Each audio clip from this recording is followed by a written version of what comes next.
श्री दुर्गा सप्तशती पाठ हिंदी अनुवाद सहित संपूर्ण अष्टमों अध्याय।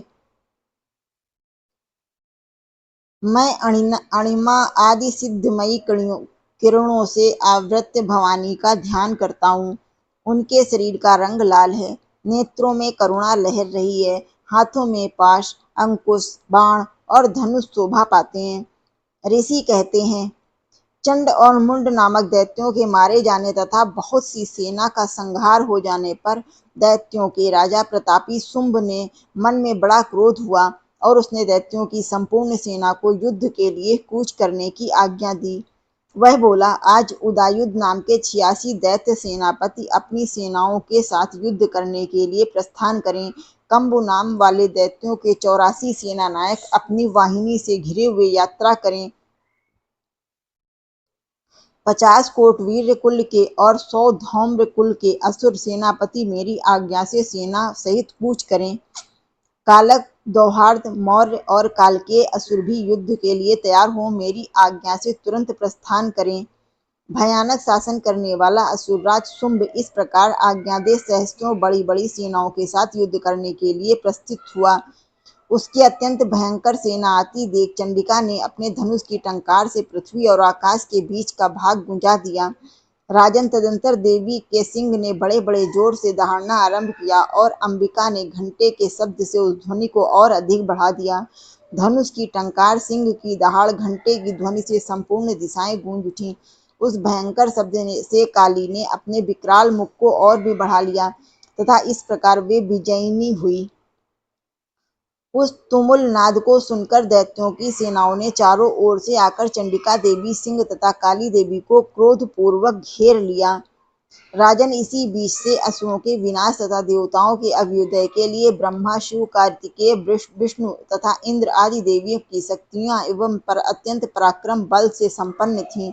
उनके शरीरों से निकलकर उन्हीं के रूप में चंडिका देवी के पास गईं। जिस देवता का जैसा रूप, जैसी वेशभूषा और जैसा वाहन ठीक वैसे ही साधनों से संपन्न हो, उसकी शक्ति असुरों से युद्ध करने के लिए आई। सबसे पहले हंस युक्त विमान पर बैठी हुई अक्षय सूत्र और कमंडलू से सुशोभित ब्रह्मा की शक्ति उपस्थित हुई, जिसे ब्रह्माणी कहते हैं। महादेव की शक्ति वृषभ पर आरूढ़ हो, हाथों में श्रेष्ठ त्रिशूल धारण किए हुए, महानाग का कंकण पहने, मस्तक में चंद्र रेखा से विभूषित हो वहां पहुंची। कार्तिकेय जी की शक्ति रूपा जगदम्बिका उन्हीं का रूप धारण किए हुए श्रेष्ठ मयूर पर आरूढ़ हो, हाथ में शक्ति लिए दैत्यों से युद्ध करने के लिए वहां आई। इसी प्रकार भगवान विष्णु की शक्ति गरुड़ पर विराजमान हो, शंख, चक्र, गदा, सारंग, धनुष, खड़ग हाथ में लिए वहां आई। अनुपम यज्ञ वराह का रूप धारण करने वाली श्री हरि की जो शक्ति है, वह भी वराह शरीर धारण करके वहां उपस्थित हुई। नारसिंही शक्ति भी नरसिंह के समान शरीर धारण करके वहां आई। उसकी गर्दन के बालों के झटके से आकाश के तारे बिखर पड़ते थे। इसी प्रकार इंद्र की शक्ति वज्र हाथ में लिए गजरात एरावत हाथी पर बैठकर आई। उसके भी सहस्त्र नेत्र थे। इंद्र का जैसा रूप था वैसा ही उसका भी था। तदंतर उन देव शक्तियों से घिरे हुए महादेव जी ने चंडिका से कहा, मेरी प्रसन्नता के लिए तुम शीघ्र ही इन असुरों का संहार करो। तब देवी के शरीर से अत्यंत भयानक और परम उग्र चंडिका शक्ति प्रकट हुई, जो सैकड़ों गीदड़ों की भांति आवाज करने वाली थी। उस अपराजिता देवी ने धूमिल जटा वाले महादेव जी से कहा, भगवान, आप शुंभ निशुंभ के पास दूत बनकर जाइए और उन अत्यंत गर्वीले दानव शुंभ एवं निशुंभ दोनों से कहिए, साथ ही उनके अतिरिक्त भी जो दानव युद्ध के लिए वहां उपस्थित हों, उनको भी यह संदेश दीजिए, दैत्यों, यदि तुम जीवित रहना चाहते हो तो पाताल को लौट जाओ। इंद्र को त्रिलोकी का राज्य मिल जाए और देवता यज्ञ भाग का उपभोग करें। यदि बल के घमंड में आकर तुम युद्ध की अभिलाषा रखते हो तो आओ, मेरी सेवाएं योगनियां तुम्हारा कच्चे मांस से तृप्त हों।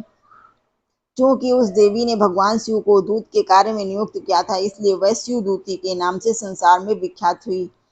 वे महादैत्य भी भगवान शिव के मुंह से देवी के वचन सुनकर क्रोध में भर गए। जहाँ कात्यायनी विराजमान थी, उस ओर बढ़े। तदंतर वे दैत्य अमरस में भरकर पहले ही देवी के ऊपर बाण, शक्ति और इष्टि आदि अस्त्रों से वृष्टि करने लगे। तब देवी ने खेल खेल में ही धनुष की टंकार की और उस छोटे हुए बड़े बड़े बाणों तथा दैत्यों के चलाए हुए बाण, शूल, शक्ति और फरसों को काट डाला।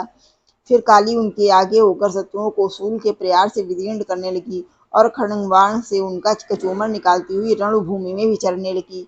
ब्रह्माणी भी जिस ओर दौड़ती उसी ओर अपनी कमंडलों का जल छिड़ककर शत्रुओं की ओज और पराक्रम को नष्ट कर देती थी। महेश्वरी ने त्रिशूल से तथा वैष्णवी ने चक्र से अत्यंत क्रोध भरी हुई कुमार कार्तिकेय की शक्ति ने शक्ति से दैत्यों का संहार आरंभ कर दिया। इंद्र शक्ति से वज्र प्रहार से विदीर्ण हो सैकड़ों दैत्य दानों रक्त की धारा बहते हुए पृथ्वी पर सो गए। वराही शक्ति ने कितनों को अपनी थुथुन की मार से नष्ट किया, दानों के अग्रभाग से कितनों की छाती छेद डाली, कितने ही दैत्य उसके चक्र से चोट से विदीर्ण होकर गिर पड़े। नारसिंगी भी दूसरे दूसरे महादैत्यों को अपने नखों से विदीर्ण करती खाती सिंहनाद की दिशाओं एवं आकाश को गूंजाती हुई युद्ध क्षेत्र में विचरने लगी। कितने ही असुर शिवदूती के प्रचंड अट्टहास से अत्यंत भयभीत हो पृथ्वी पर गिर पड़े और गिरने पर उन्हें शिवदूती ने उस समय अपना ग्रास बना लिया। इस प्रकार क्रोध में भरे हुए मातृगणों को नाना प्रकार के उपायों से बड़े बड़े असुरों का मर्दन करते देख दैत्य सैनिक भाग खड़े हुए। मातृगणों की पीड़ित दैत्य को युद्ध से भागते देख रक्तबीज नामक महादैत्य क्रोध में भरकर युद्ध करने के लिए आया। उसके शरीर से जब रक्त की बूंद पृथ्वी पर गिरती तब उसी के समान शक्तिशाली एक दूसरा महादैत्य पृथ्वी पर पैदा हो जाता। महाअसुर रक्त बीज हाथ में गदा लेकर इंद्र शक्ति के साथ युद्ध करने लगा। तब इंद्री ने अपने वज्र से रक्त बीज को मारा। वज्र से घायल होने पर उसके शरीर से बहुत का रक्त चूने लगा। उससे उसी के समान रूप और पराक्रम वाले योद्धा उत्पन्न होने लगे। उसके शरीर से रक्त की जितनी बूंदें गिरी उतने ही पुरुष उत्पन्न हो गए। वे सब रक्त बीज के समान ही वीर्यवान पराक्रमी और बलवान और पराक्रमी थे।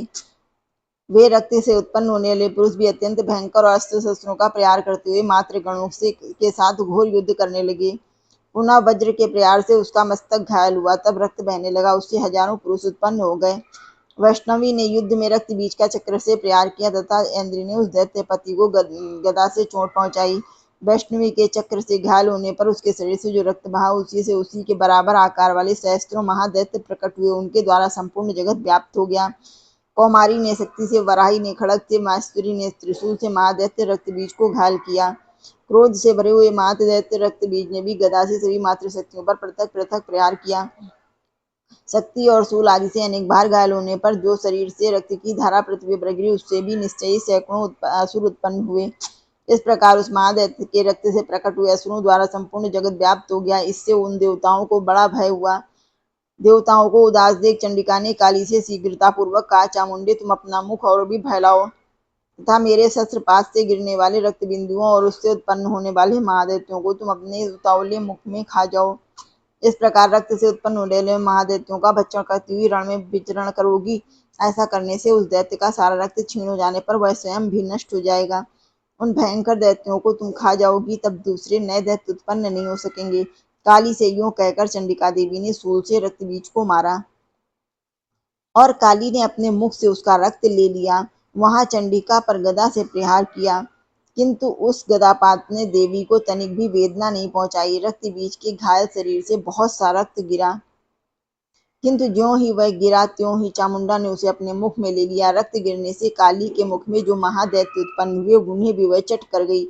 उसने रक्त बीज का रक्त पी लिया। तदंतर देवी ने रक्त बीज को जितना रक्त चामुंडा ने पी लिया था वज्र बाण खड़ग आदि से मार डाला। राजन, इस प्रकार शस्त्रों के समुदाय से आहत एवं रक्तहीन हुआ महादैत्य रक्त बीज पृथ्वी पर गिर पड़ा। नरेश्वर, इससे देवताओं को अनुपम हर्ष की प्राप्ति हुई और मातृगण उन असुरों के रक्तपान के मद से उद्दत्सा होकर नृत्य करने लगा। इस प्रकार मार्कंडेय पुराण में सार्वजनिक मनवंतर की कथा के अंतर्गत देवी महात्म्य में रक्त बीज वध नामक 8वां अध्याय पूरा हुआ। जय माता दी।